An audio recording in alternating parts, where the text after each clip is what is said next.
করে বেটা, এ বেটা। হ্যাঁ বাবা বলো। ও বেটা পড়ছিস? হ্যাঁ পড়ো পড়ো বাবা পড়ো। আরে আমার বেটাটা কত পড়ছে রে, আমার মুখ উজ্জ্বল করছে রে। তারা বেটাটার জন্য দুটি বাদাম নিয়ে আসি। এ বেটা আলে বাদাম খা, খা এটা খা, পুরনো পড়া মনে পড়ে যাবে দেখ। ও ঠিক আছে বাবা ঠিক আছে। বাপটা আমার বাদামটা তো দিয়ে গেল, কিন্তু এটা খেয়ে আমি কি পড়া মনে করবো? আমি তো কিছুই পড়ি না। চল ঠিক আছে তাই খাই।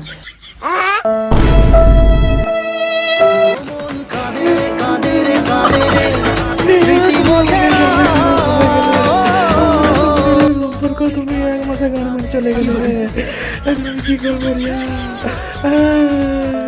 আমি কি করবো? কি হলো বেটা, কি হলো? বেটা তো দেখছি আমার মেয়ের পাল্লায় পরে গাড়ি মারি গেছে, চাপ মারা। Do like, follow and subscribe to the Bomb Channel.